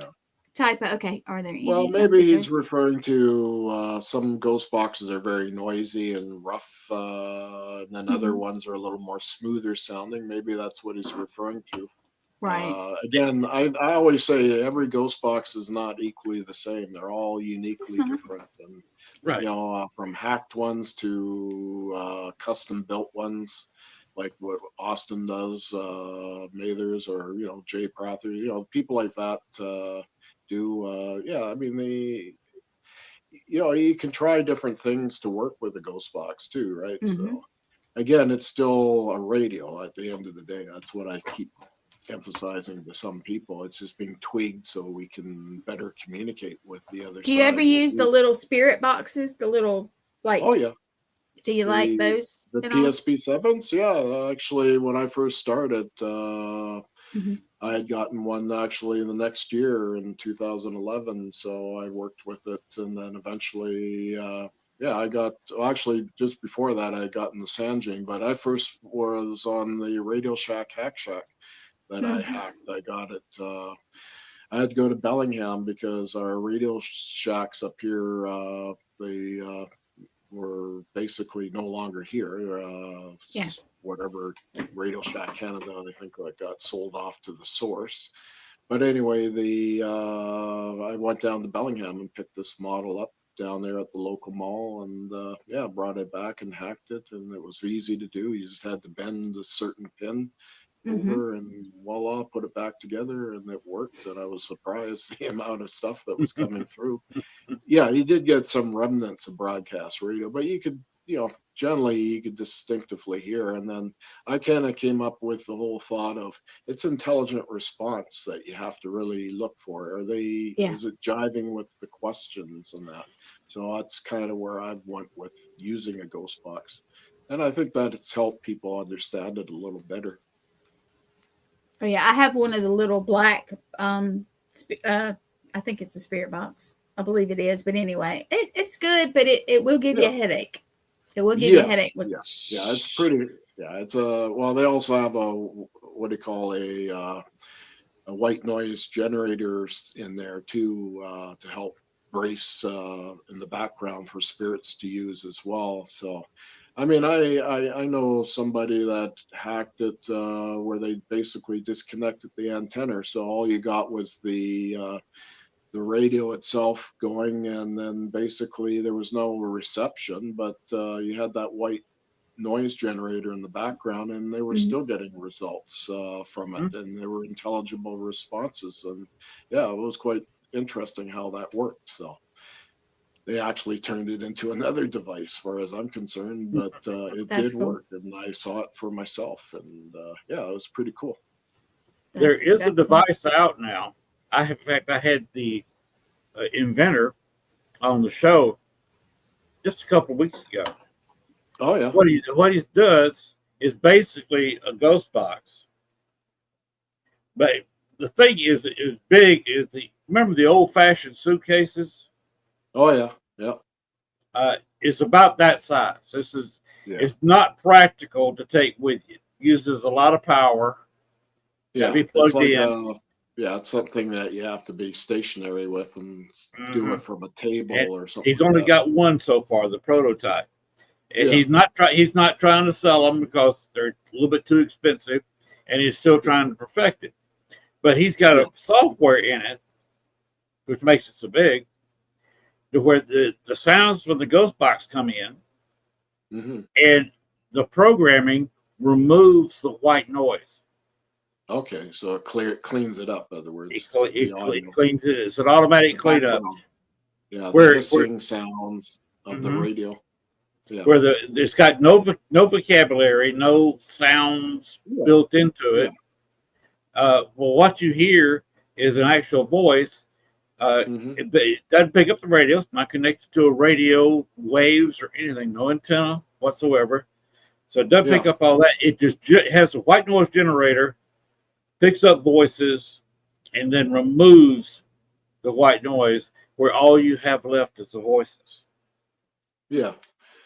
Yeah, I know some people have experimented with filters with, I guess, interconnect it with the speaker systems of radios and maybe an external speaker where, you patch through the ghost box and that. So, again, I mean, of course, there's a lot of portals out there, but again, you're getting a little bit more into the effects of the sounds of the pedals. I mean, these are electric guitar pedals and stuff like that. So, but I mean, if it has a noise gate on it too, you can tame the background noise of the radio down and pretty good on it as well. So, uh, yeah, there's been a lot of different types of Mm-hmm. concepts and experiments that people have used for the radios. I mean, I used like a makeshift Faraday cage concept, and again, I got a lot of heat over that years ago. But I mean, at the same time, I think it was important to move the field of ITC to these kind of experiments. So I'm big on experiments. So I do a Oh lot of that yes. too. Yeah. Lately, I've been playing with frequency generators and dialing into the ghost frequencies and stuff like that. Where actually, after half an hour, well, actually, it was about 15 minutes in approximately, I got a drum sound, but I recognize Hmm. kind of that drum and what that might be happening with from going over to Vancouver Island. There was a lady I know over there, and she's a contactee, but she also has a lot of paranormal stuff over there. And so when I was over there, it was kind of like going into oh, a wonderland of paranormal. There's so much stuff going on, especially at nighttime, both up top and then at the ground level with these strange looking things flying around that I couldn't really grasp what they were. I mean, these were beyond the norm and those kind of concepts.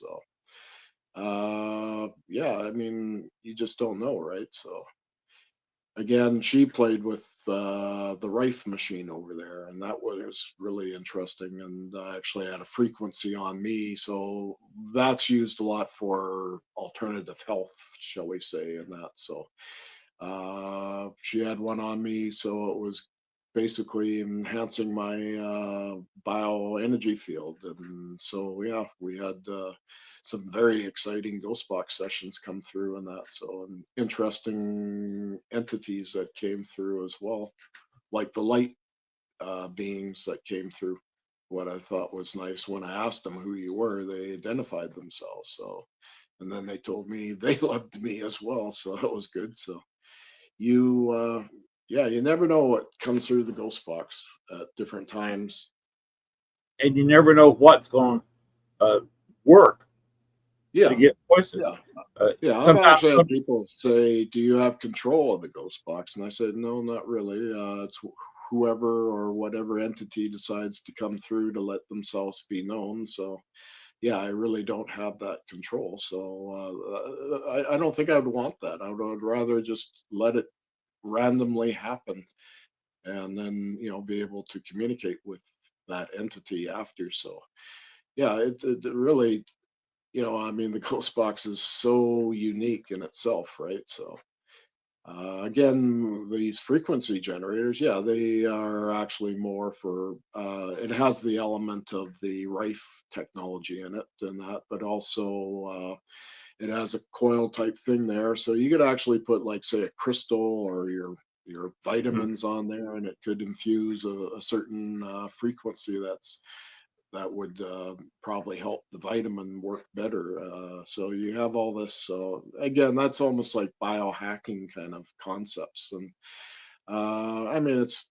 to benefit you as the individual using it. So I have used it on myself, and it works quite well. So tuning into the ghost frequencies, that's a lot of fun, and yeah, I'm definitely going to be doing some more of that again down the way. So. Okay. Well, let me know when you're ready to do that, and I'll contact Gwen. We'll figure you out on some show somewhere. Yeah.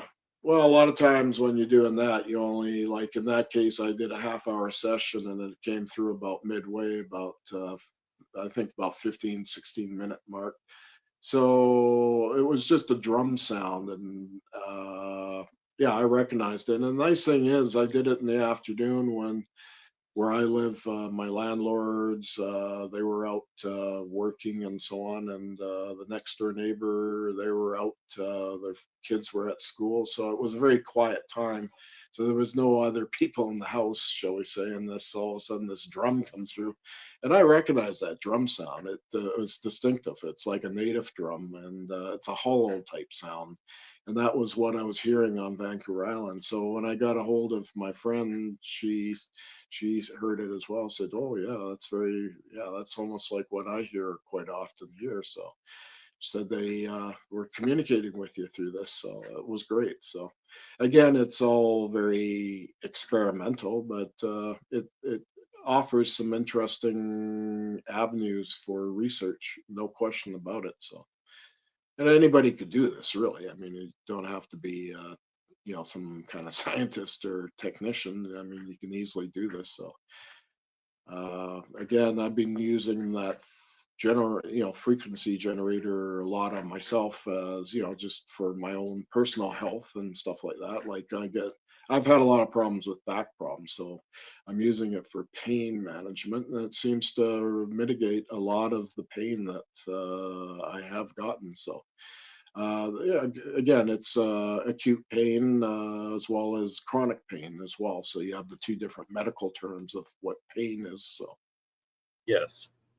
yeah, I mean, but you could Familiar, use it familiar with that. to encourage your body to be more healthy with your immune system or something like that, right? So or balancing. There's so many frequencies. I mean, I got these frequency generators that go up to 100,000 or whatever in hertz. So yeah, I mean, yeah, it's great. I know other people out there looking at these kind of technologies and that to use for their own personal health. So yeah, there's something behind it, no question about it. It's like acupuncture. I get that done quite often on my back and my neck area because I got herniated discs. I got quite a few, but I never decided to get them operated. I just refused that from the doctors. So but now the doctors are saying we don't really want to go that way. We want you to go to a chiropractor. So I did that, and the chiropractor made me a lot better. So Oh, cool. now for me, it's working out a lot, and those kind of things to help with the problems with the lower back and that. So, but since I've been doing that, I've been feeling a lot better. So Well, yeah, that's nothing worse than being in bed for about 2 weeks at a oh time, yeah. morphine. It's that's having something natural like a chiropractor. Yeah, chiropractor, and then you could use this on the side for pain management with a frequency. It's really not going to hurt you at all in any way. So yeah, I mean it's open to a lot of opportunity for personal health, as well as you could use it for the paranormal, like the ghost frequencies and that. Hmm. So again, the more you use, I think the better things will get. So it's like using the ghost box. Some people just it takes a while and it finally starts to work for them, and others it doesn't. So It took me a while to get used to the ghost box because yeah, when I first started using it, minutes, and the static would just cause me to have a headache, and I'd have to yeah, turn it off. Yeah, 'Cause it's I was very just hard, and unable to even concentrate on what was being said. yeah, yeah, it's very hard to focus in sometimes if you've been doing it for a while and your mind kind of drifts off, and yeah, so And I'm yeah, more used to it now. I can yeah, actually do a session and yeah. listen to it for 30, 40 minutes. Yeah, you're more conditioned to it, just like I am, Mhm. and using it, and then being able to get some kind of results from it. So, Anybody out there who wants to become, very good with a spirit box, it's like getting to Carnegie Hall. Practice, practice, and practice. yeah, exactly. Yeah, it's a skill, Yes. really. Yeah, and I refer to the ghost box as a mediumship tool a lot, as electronic mediumship. That's been floated around that term, and I tend to like that term because I think it really reflects back to what the ghost box is. It's ITC, instrument trans communication. So you're using a means of a radio, or it could be another device or something like that. That ITC actually covers a lot of areas of different devices to use, or they could use water in a bowl, like a dark bowl with water in there with a crystal in there, and you shake up the water a little and then have a camera pointed at it and then watch unusual faces appear, and all these kind of things that are going on. So yeah, it's a fascinating area. Some people use smoke or whatever, or vaping ones or something like that, and watch for faces to appear. And that, of course, you're going to have your critics out there and so on. But I don't, to be honest with you, I don't really pay attention to them. But I mean, at the same time, I can understand some of their points. But when you do get a face out of randomness, that's far as I'm concerned, that's significant because in nature, I mean, you don't always get that in that level at that, you may get a mountain where you see something, but it might not be as clear as what you think it is, and so on. So, the way your mind processes something and that. So, That's why I like doing paranormal, ghost box something they sessions. call this again. They have their fancy terms for all these things. So you make sense out of randomness and Right. whatever. So, the critics will always come up with things, or, Always. yeah, I mean, that's kind of keeps me honest, really. I always say a good critic always keeps a guy like me honest. So, Hmm. uh, again, I've never on videos ever edited my videos big time or whatever. It's always been in the raw audio as well and that. So yeah, I've highlighted just so I can present it audio and that, but never altered in any way the content of the session itself. I mean, as far as I'm concerned, that would be altering the results in such a way that it would be unacceptable. And there has literally been a song written that haters are going hate, hate, hate, no matter Oh yeah, what you do. yeah, And what I do is I do it for myself, my own yeah. research, Yeah. and Well, you always were going to have your, the haters out there, no matter what you do, or, could be legitimate what you're presenting and they'll knock it down. So I've given up on all that. I'm not there to waste my time and energy to argue about it. exactly. If you want to come with me to a haunted location or go down to a haunted cemetery or a park or whatever, yeah, let's go. And you can experience it yourself if things do happen that night. So, uh, this has happened with people around me, these paranormal experiences and that. So, yeah, they liked me for special events, doing the ghost box sessions and that. People were getting paranormal experiences, being touched and their hair being slightly pulled, and things that they couldn't explain, and seeing little balls of light going by, and all these kind of phenomena that just they had to shake their head because they wanted it, that experience, but they just weren't ready for it, and when it did happen they were just like totally taken from it. So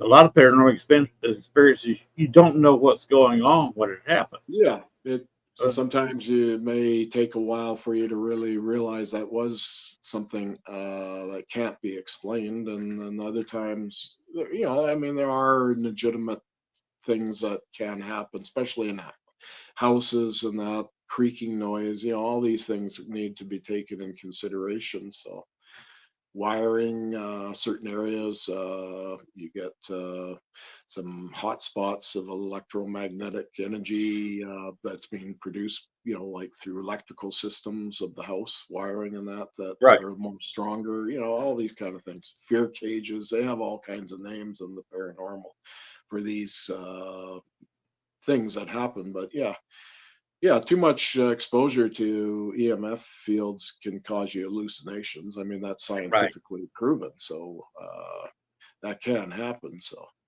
but again, you listen to the stories of people and kind of figure out a little bit what might be happening and so on. So, yeah, I mean, you'll know if that area is like a fear cage because you can use EMF readers and stuff to establish, a baseline, shall we say? right. I had a case once where people were seeing a figure at one particular location, and the bartender uh, Uh-huh. was at the end of the bar, close to this location, where she saw several things, Yeah. and found out that the breaker box was right there. They had something, of course, hiding the breaker box, Yeah. you know, Yeah. Again, because that might it was prove. right by a hallway, so they Yeah. didn't want to. You don't want everybody seeing your breaker box, so they had something over it. Yeah. But Well, you yeah. could tell A lot of. it was a Yeah. 120-year-old building. Yeah. Yeah. And the wiring is probably still very old and stuff. And yeah, you're creating big electromagnetic fields in that one area more so than maybe another area because of the breaker box. Mhm. So, yeah, exactly.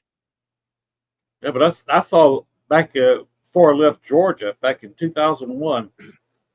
I saw a full-bodied apparition. It was Hmm. thick enough where I thought it was a person, Yeah. but Yeah. It I did not manifested. know what happened until the museum people, two women were working the place, were saying, "Okay, it's 5 o'clock. We got to close."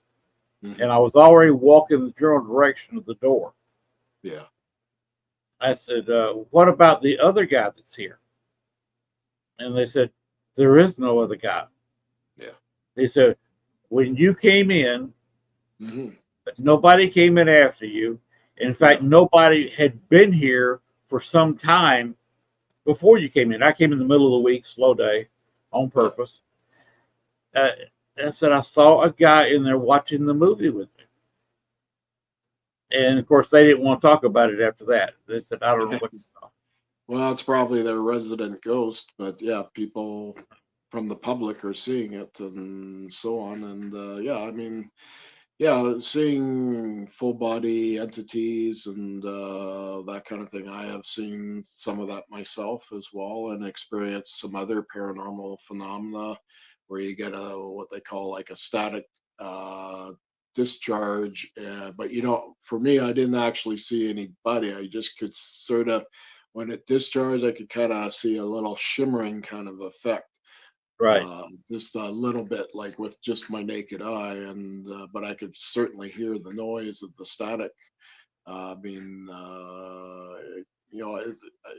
probably if you got close enough you'd get a one heck of a shock from it, and of course the hair on the neck of me standing up, and Mhm. people there experienced that was quite it happened to quite a lot of people, that same phenomena. So yeah, that definitely was one of the things I've seen. Of course, I've seen the balls of energy, orbs, but orbs have gotten a bit of a bad rap. But the smoky light that moves on its own in a very direct type of thing, I've seen that, and that's come over on cameras and stuff like that.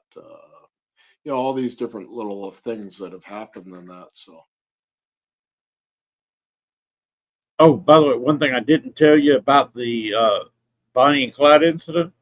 Oh, The okay. the ghost box has an antenna, but I had it all the way down. Yeah. Yeah.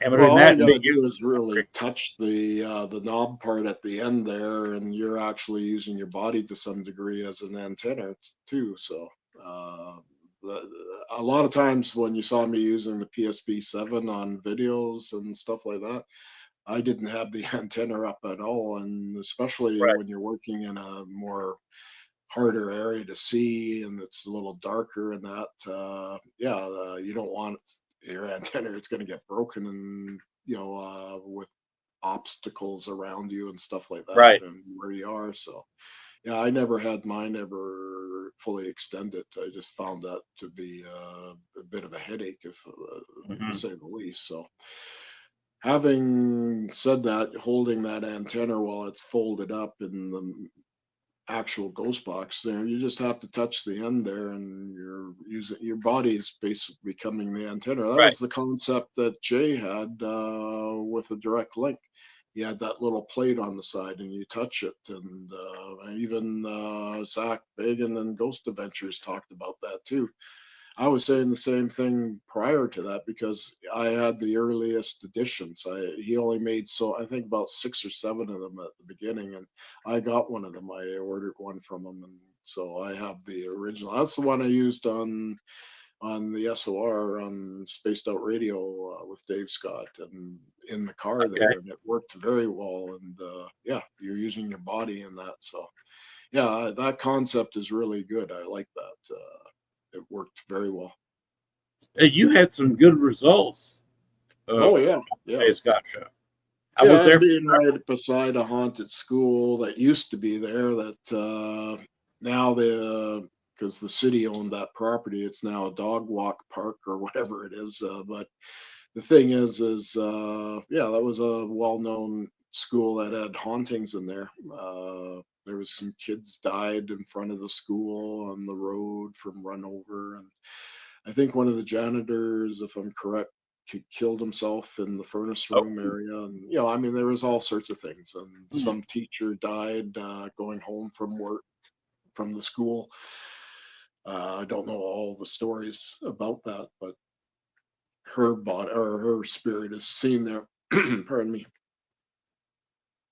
But anyway, you have all these kinds of places like this, and yeah, it's a great. So yeah, I thought that was a good location to do a live radio show with the Ghost Box, and yeah, I think I was probably one of the first doing that with Dave there and that. So uh, yeah, I even did it in a moving car and had a friend drive my car, and I still was getting results. So yeah, it was good.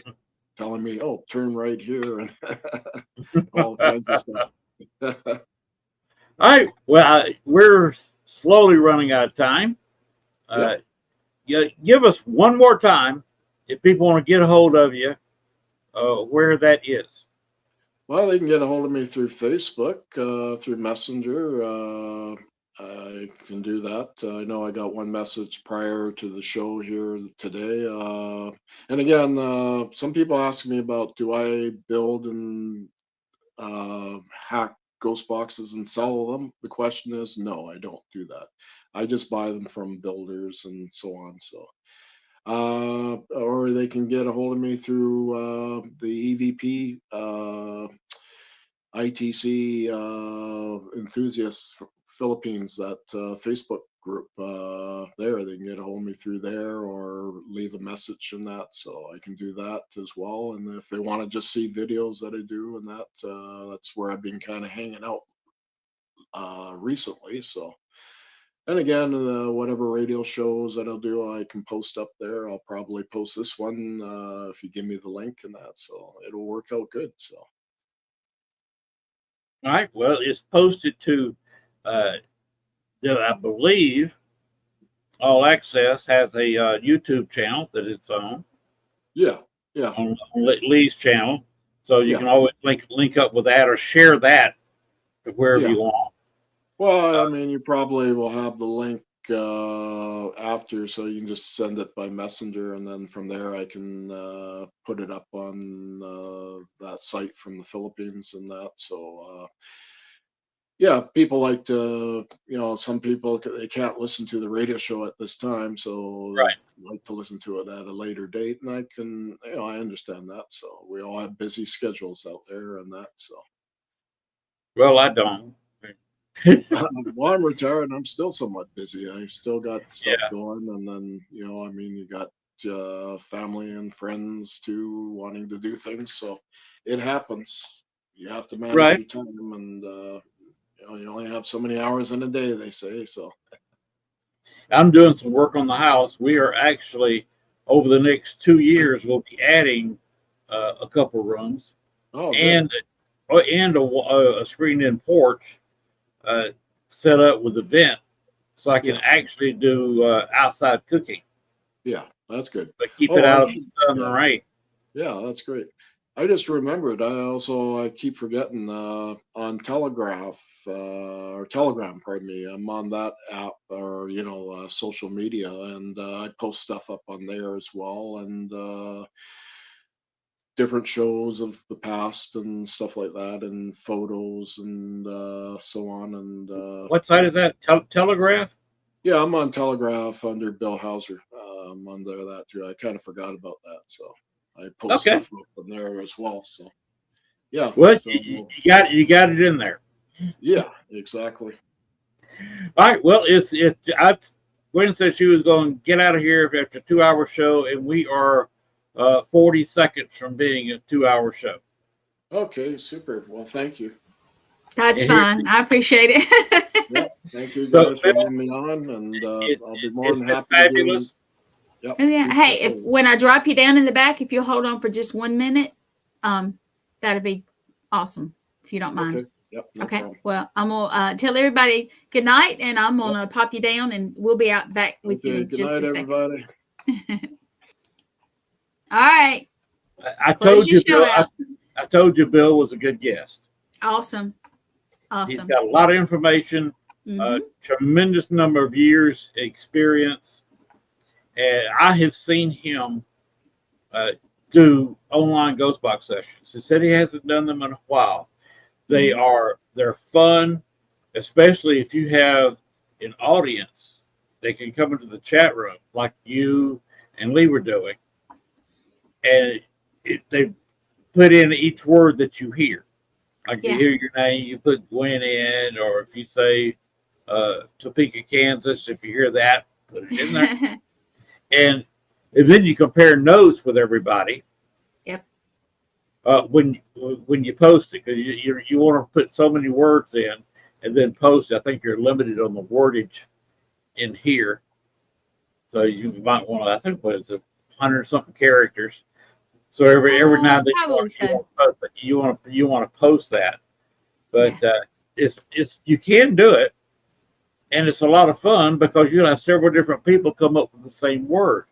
And then Mhm. you got to wonder, how are different people hearing the same word, especially when it's relevant to a question.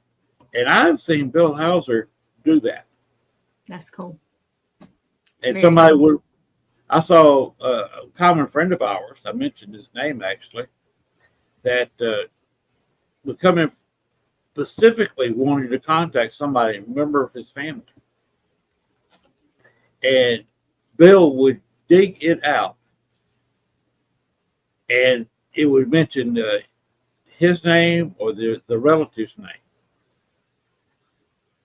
Getting that specific during these ghost box sessions, you don't know what you're going to get with an online ghost box session. No, you don't. And you got to be careful because I have found out the hard way, spirits can't come through the internet because they are a form of energy. They are. They're energy. So if you think about it, they can go through the internet as easy as our images are right now. That's true. It's very true. And with ghost box, you're opening a portal, as Bill pointed out. You have to protect yourself, even if you're listening to an online box, ghost box session, or whatever you're doing. you have to protect yourself because you just don't know what could move through. Right. All right, we're 2 hours and 2 minutes, so let's take it out of here so we can get off. And all right. Well, I appreciate everybody watching tonight. Gwen, I was happy to have you. It's interesting having a producer that actually talks back to me. Yeah. I couldn't get a whole lot of conversation out of Bones. No, I don't think so. Lack of vocal cords, skin, organs. Oh yeah. And you, by the way, tonight was, just want to tell everybody, a special show at a special time with a special guest. So it was special because it is my first show on this network, special because it was Bill Hauser, and special because this is not my normal time. No, it's or night. I will be on, I believe, if I got this right, Gwen, correct me if I'm wrong. Okay. 9:30 Eastern, 8:30 Central Time on Thursdays. Isn't that right? I have to look because we may have a little snafu, but we'll fix something. We're gonna fix it. I'm gonna talk to Liam this week, and let me before we put it in stone, let me make sure because we got changes and stuff. So we got to talk about it for a minute. But yeah. Well, all right. The tomorrow night's guest, I got two. I've already got him scheduled for 8:30 Central. 8:30 Central. Thomas, Patrick. My show is on Thursday nights at 8:00 Eastern. Right, that's 7:00 my time. That's when my show is. So it's over at 9 Eastern, right? Which would be 8. Yeah. The 8. See, and you got me at 8:30. Okay. Yeah. Okay. So we got Thomas, and he is actually on the show with me on Monday nights, the Serial Killer Show, and he's an awesome guest too. So you'll have 2 days of 2 guests that were awesome. So we're looking forward to that. Then I have Kenneth Drake. He is a sweetheart. Psychic to the Stars. Then I have Nights on Paranormal. And by the way, I have contacted Kenneth. He is happy to move to Thursday night at 8:30 Central. All right. Nights on Paranormal, I contacted them. They were happy to move from Wednesday to Thursday at 8:30 Central, 9:30 your time. Right. So Sean Ellis is the one I have not need to talk to him and see if he wants to move, if he can move from Friday, because I got him scheduled on the 20th. So I'm just giving everybody a little preview who's going to be on the show next time. And of course, the latter part of the show, I have Mason Meyer on. His group has come out with a new album.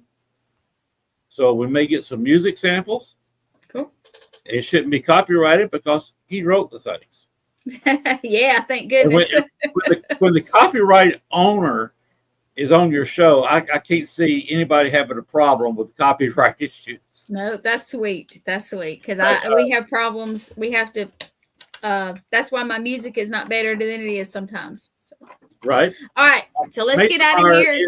He is the owner of the bar where the Paranormal Rockdown is going to have their rock. That's cool. Friday night. So we'll be talking about Paranormal Rockdown a lot on that show. Just a couple of weeks before the event. And with that, let's get out of here. Just remember, everybody, the paranormal never sleeps. But Gwen and I have to.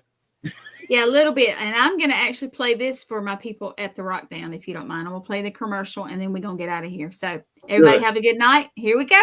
Good night, everybody. Brace yourself for the Paranormal Rockdown, July 18th and 19th, 2025 at the Haunted Broadhead Manor. Friday night, rock out with Dead Amsterdam, Left on Red, and headliner Green Jelly.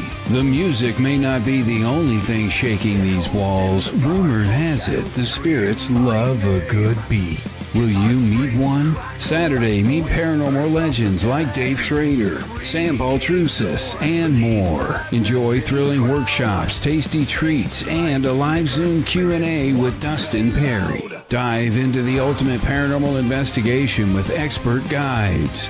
Or join a spine-tingling seance with Sam Baltrusis. Tickets are limited. Get yours now for an unforgettable weekend of music, mystery, and chills.